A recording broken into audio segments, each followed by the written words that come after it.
Hello, beauty. I am Jennifer Ness Schmid coming in as Divinely Jennifer today with a quickie new moon in Taurus video for you. You have to forgive, I've got really crappy lights and I'm in a hotel room right now. I am in Waltham, Massachusetts, heading to Worcester later today for my older daughter's graduation from Clark University. I am so very, very, very proud of her.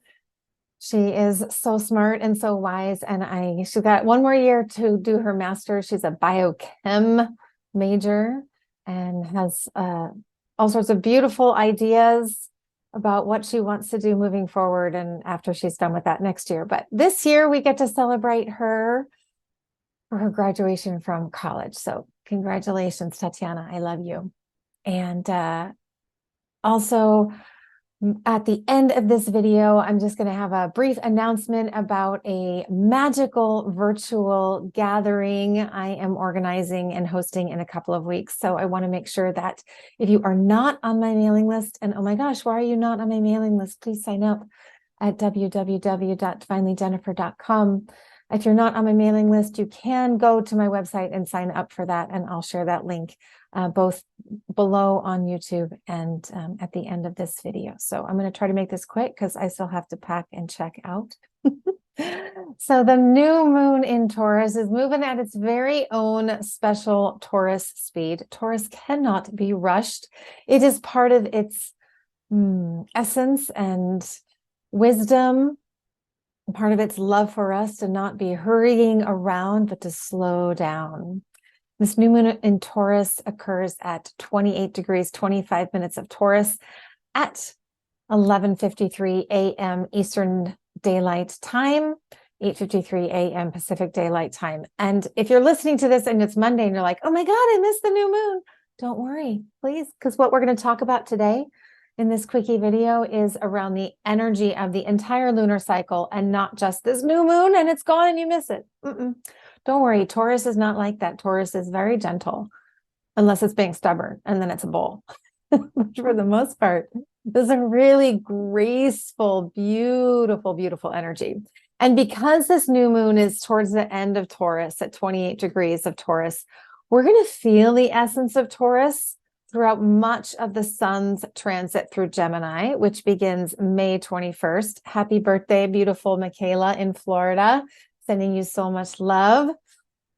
So this energy of Taurus energy, Taurus essence lasting through Gemini will help keep the free-flowing ideas that come to us during Gemini season grounded in the earth.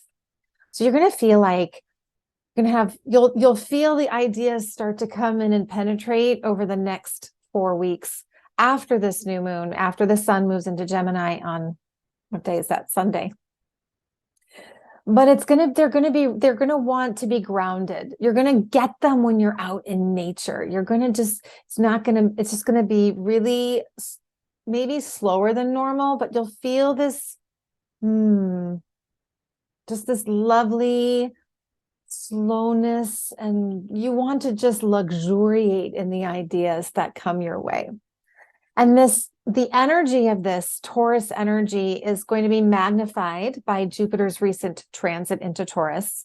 Jupiter will be at 0 degrees and 40 minutes of Taurus. And so that Jupiter magnifies everything. And in Taurus, that means Jupiter's magnifying luxury. We might eat a little bit more. Be mindful of that. We want to taste everything. We just everything to be like a little bit bigger.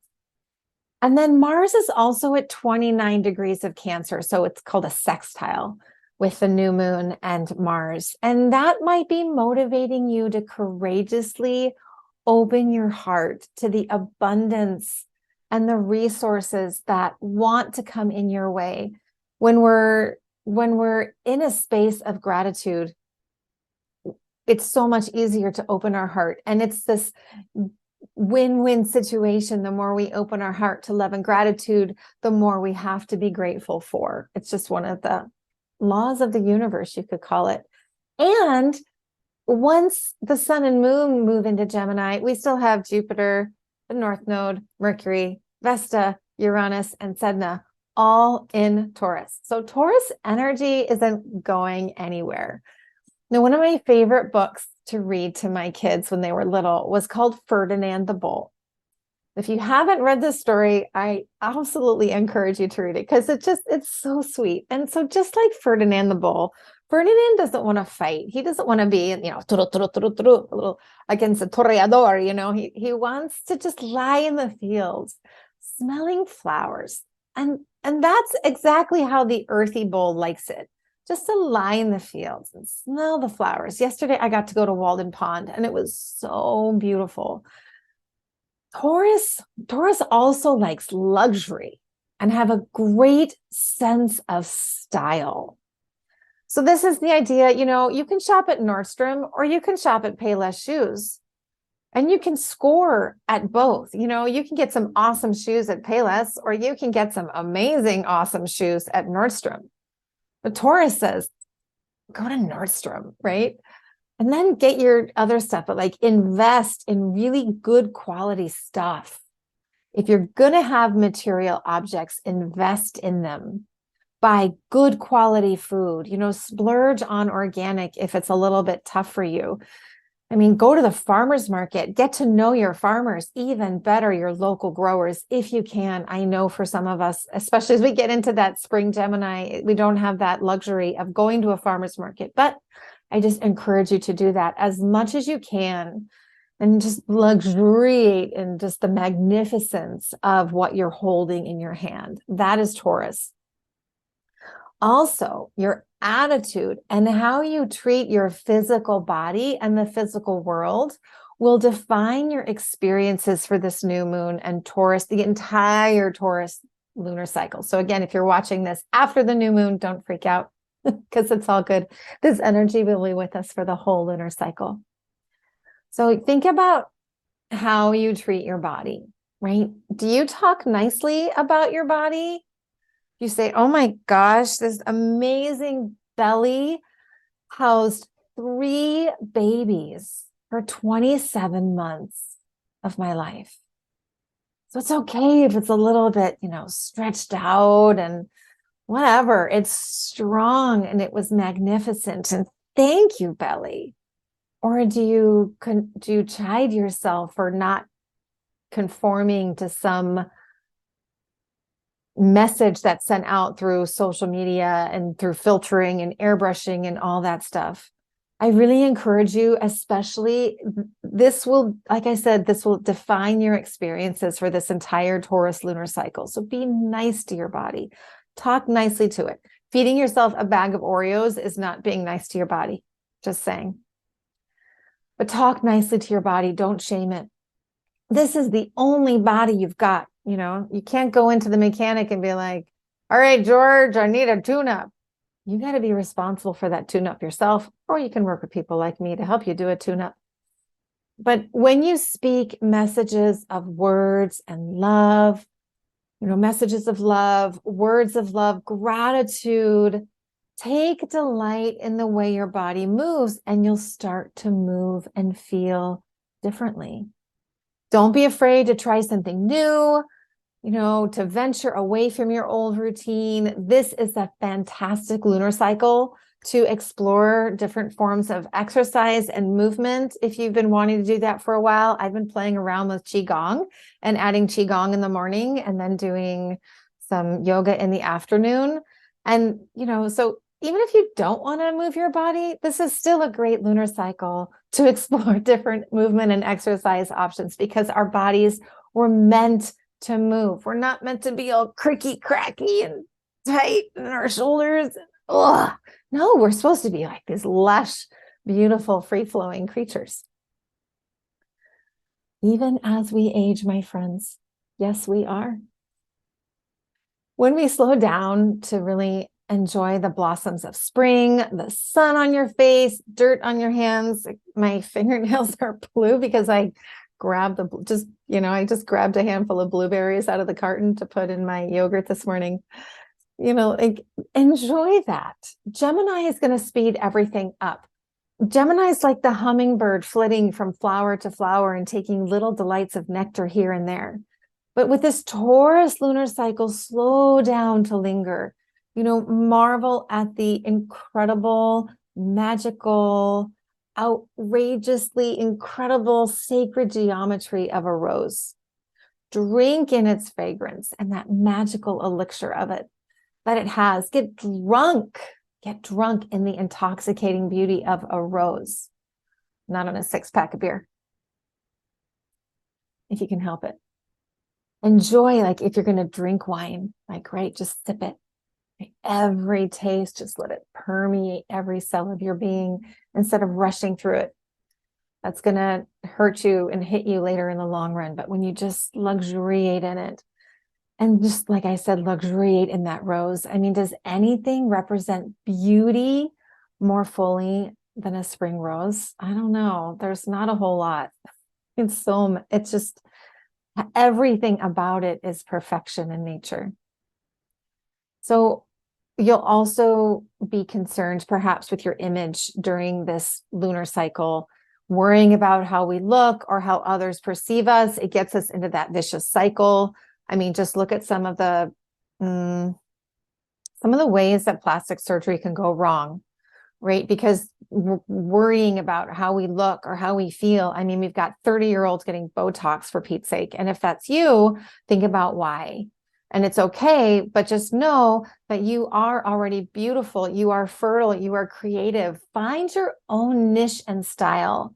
Try something new and don't be afraid to fail, because failure is a myth anyway. And at the same time, really allow your genius out. Do you let your genius out, or are you afraid of being judged by others?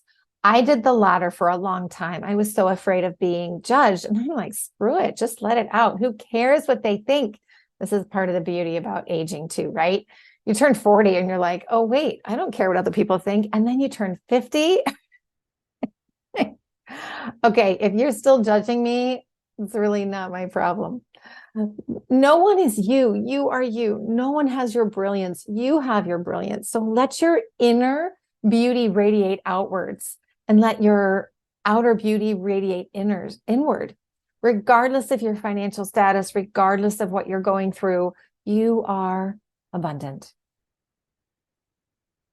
We also have Pluto at 0 degrees of Aquarius. I just want to mention that in a trine to the new moon. And there's all sorts of technical astrology I could go into, but I won't. But Pluto is asking us, can you be free to be you, or do you still want to limit yourself? So this goes again to that energy of your style. Let yourself be outrageous. Don't you get energized when you get like it's almost rebellious to be you and let yourself out in your magnificent sense of style? Just let yourself out. It's beautiful, right? I mean, I could limit myself and take off my glasses because they're reflecting, and there are certain people who send me messages and go, oh my God, your glasses are reflecting. And I'm like, screw that. I'm not going to limit myself here. I'm going to wear my glasses, and oh well, and this is me. And it's okay. It's all perfect. And finally, we have Neptune at 27 degrees of Pisces, which again is in this beautiful, encouraging sextile to the new moon, just like Mars. So there's something called a minor grand trine between Mars and the new moon and Neptune. This is very sweet energy. It's not overbearing. It's just very gentle. And Neptune says, dream a little dream. Yeah. Dream a little dream of me. Well, you can dream of me, but the dream whatever dream is percolating in there, while you're lying in the fields or smelling the roses. Dream of a humanity that's seeped in compassion for one another. That's where Neptune is here, when we slow down and find that gratitude instead of all that harsh criticism. We've had some really harsh energy lately, and this one just allows us to go inward, and it's beautiful. So be Ferdinand. That is the message for this, the lesson for this Taurus lunar cycle. If you haven't seen that book, I really encourage you to go out and go to your library and read it, or wherever you feel inspired. So before I forget, just want to remind you that I've got this magical virtual gathering on June 2nd at 12:30 p.m. Mountain Standard Time, 3:30 p.m. Eastern Daylight Time, called From Grief to Grace. What if everything we've been taught about grief and death isn't true? And I'll be sharing a little bit about my own story with my father and his passing this year. And we'll be sharing, you can share your story. We'll be talking about how we can use grief and death, even though it's so incredibly painful, to transcend into a love that is truly divine. So you can sign up for that free virtual gathering at www.divinelyjennifer.com/grace. It won't cost you anything to be there. It is just a gathering for us all to get together. I know there's going to be lots of weddings and stuff and other graduations for the next several weeks. So if you can't make it live, no worries. You can sign up to attend and it'll be recorded, and I'll send out the recording. All right, my love. I love you. I'm here if you need anything. Don't hesitate to reach out. Please sign up for From Grief to Grace and sign up for my mailing list if you're not there already. Have this beautiful new moon. Happy Friday. Happy day of Venus. Happy season of Venus. And I love you. I'll see you the next time.